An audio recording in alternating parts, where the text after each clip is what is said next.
Hello day students, आपका welcome है हमारे channel physics numerical problems and solutions में। तो डे स्टूडेंट्स, प्लीज हमारे चैनल को शेयर कीजिए, सब्सक्राइब कीजिए और हमारे वीडियोस को लाइक कीजिए, ताकि उन स्टूडेंट्स तक भी हमारे चैनल पहुंच सके जो कोचिंग सेंटर नहीं जा सकते, जिनके पास पैसे नहीं है कोचिंग सेंटर जाने के, और जिनको फ्री एजुकेशन मिलना चाहिए। और हम ये चाहते हैं कि हमारे चैनल के माध्यम से उनको हेल्प हो सके। और अगर आपको भी कोई क्वेश्चन नहीं आ रहा है या किसी को भी कोई क्वेश्चन नहीं आ रहा है फिजिक्स का, आपके फ्रेंड्स को, आपके कलीग्स को, तो प्लीज उसको हमारे चैनल पे पोस्ट कीजिए। हम उसको सोल्यूशन आपको विद इन 24 आवर्स आपके हमारे चैनल पे प्रोवाइड करेंगे, और ये बिल्कुल फ्री रखते हैं। हम किसी तरह का कोई चार्ज नहीं लेते। तो आज का वीडियो हम स्टार्ट करते हैं। जो आज का क्वेश्चन है, क्वेश्चन नंबर 39 है, गेट 2026 का। इस क्वेश्चन में क्या दिया गया है? हैमिल्टोनियन दिया गया है एक पार्टिकल का जिसका मास m है, और ओमेगा हमारा जो है वो लेस देन है, ये दूसरी वाली ओमेगा से, ओम्स को हम बोल देते हैं। The Schrödinger equation for this system can be solve exactly using this orthogonal transformation. तो ये जो हैमिल्टोनियन दिया गया है, इसको सॉल्व करके हम क्या कर सकते हैं? एनर्जी आइगन वैल्यू निकाल सकते हैं। बट उसके लिए हमें क्या कहा गया है कि इस इक्वेशन को हम कब सॉल्व कर सकते हैं, स्क्रोडिंगर इक्वेशन को, इस हैमिल्टोनियन के थ्रू, जब हम ये वाली ट्रांसफॉर्मेशन यूज करते हैं। तो हमें ये बोला गया कि अगर हम ये वाली ट्रांसफॉर्मेशन यूज करते हैं और फिर उसके बाद स्क्रोडिंगर इक्वेशन को सॉल्व करते हैं, तो हमारे पास ग्राउंड स्टेट एनर्जी क्या आएगी सिस्टम की, ये हमें यहाँ पे बताना है। तो देखिए, हैमिल्टोनियन हमारा क्या रिप्रेजेंट करता है? एच इज इक्वल टू हमारा क्या होता है यहाँ पे? एच जो होता है वो रिप्रेजेंट करता है kinetic energy plus potential energy को। तो देखो, कोई भी सिस्टम जो होता है वो कौन सा हाइड्रोजन है या कौन सा है, कौन सी पोटेंशियल पे, उस पर डिपेंड करता है कि वहां पे पोटेंशियल कौन सी है। तो यहाँ पे बेसिकली हमें ये वाली जो टर्म देख के समझ में आ रहा है, ये है हार्मोनिक ऑसिलेटर का जो है ये पोटेंशियल है। बट यहाँ पर एक एक्स्ट्रा टर्म दिया हुआ है, जिसकी वजह से हमारे पास ये जो ऑप्शन है ए बी सी डी में, यहाँ पर जो है फ्रीक्वेंसी मॉडिफाई हो गया, इसलिए एनर्जी भी मॉडिफाई हो गया है। यहाँ पे एनर्जी देखिए, यहाँ पे मॉडिफाई है, तो यहाँ पे मतलब कि फ्रीक्वेंसी हमारी मॉडिफाई हो गई, चेंज हो गई इस वाली एडिशनल टर्म की वजह से। तो सबसे पहले हम क्या करते हैं, ये ऑर्थोगोनल ट्रांसफॉर्मेशन जो हमारे पास दिए हैं एक्स और वाई की वैल्यूज, उनको यहाँ पे और यहाँ पे पुट करेंगे। इस वाले पार्ट को हम छोड़ देंगे, क्योंकि ये बेसिकली क्या है, हमारे पास काइनेटिक एनर्जी वाला पार्ट है, इसमें कोई चेंज नहीं आएगा। यहाँ पे एक्स वाई है, यहाँ पे एक्स वाई है, तो यहाँ पे हम करते चेंज। तो सबसे पहले हम क्या कर देते हैं, एक्स लिख लेते हैं। एक्स इक्वल टू हमारे पास यहाँ पर कितना दिया हुआ है? x1 plus, sorry x1 minus x2 है, सॉरी यहाँ पे x1 माइनस x2 कर लेते हैं। x1 minus x2 divide by √2 दिया हुआ है, और y जो हमको दिया गया है यहाँ पे x1 plus x2 divide by √2, ये हमको गिवन है। ओके, अब यहाँ पे हम क्या कर लेते हैं, एक्स स्क्वायर निकाल लेते हैं। सबसे पहले एक्स स्क्वायर हमारे पास कितना आ गया? 1/2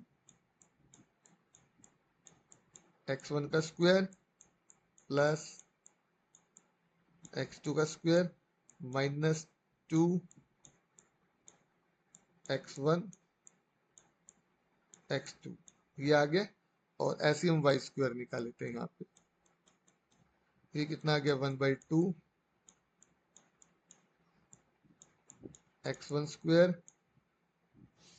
प्लस,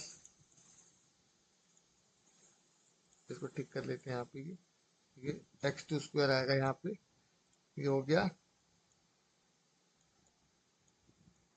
x2 स्क्वायर और प्लस 2x1 x2, ये आ गया। तो देखिए, जब हम x square plus Y square निकालेंगे तो कितना आ जाएगा? एक्स स्क्वायर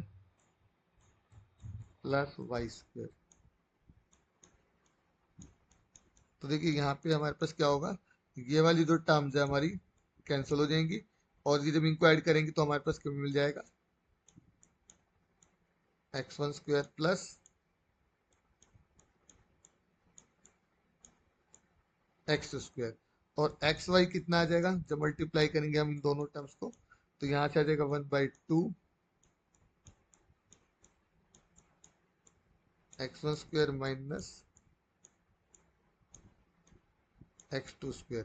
तो ये हमारे पास X square plus Y square और एक्स वाई का वैल्यू आ गया। उनको हम यहाँ पोटेंशियल में पुट कर देते हैं। तो पोटेंशियल में पुट करने के लिए हम पहले इनको हटा देते हैं, यहाँ से थोड़ा स्पेस बना लेते हैं।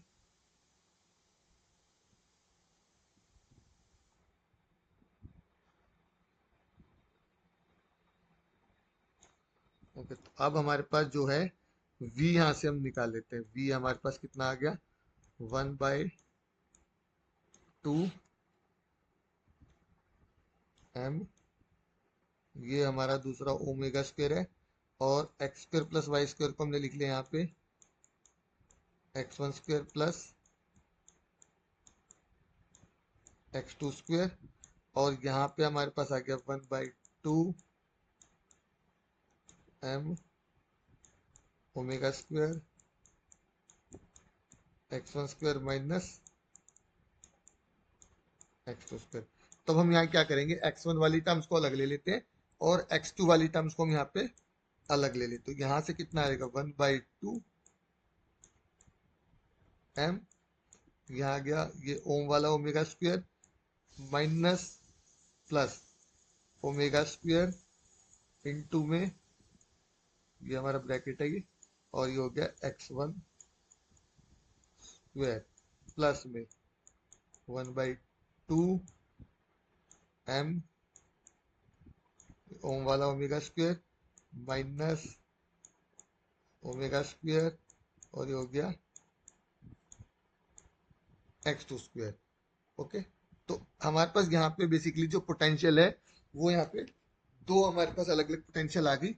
तो हम यहाँ पे ये कह सकते हैं कि हमारे पास यहाँ पर क्या है, दो ऑसिलेटर्स हैं जिनकी फ्रीक्वेंसीज हमारे पास, एक तो ये है, इसको हम मान लेते हैं ओमेगा 1 का स्क्वायर, और एक दूसरा ऑसिलेटर है जिसकी फ्रीक्वेंसी हमारे पास यहाँ पे, इसको मान लेते हैं ओमेगा 2 का स्क्वायर। तो हमारे पास दो यहाँ पे ऑसिलेटर्स हैं, एक की फ्रीक्वेंसी ओमेगा 1 है और दूसरे की फ्रीक्वेंसी ओमेगा 2 है।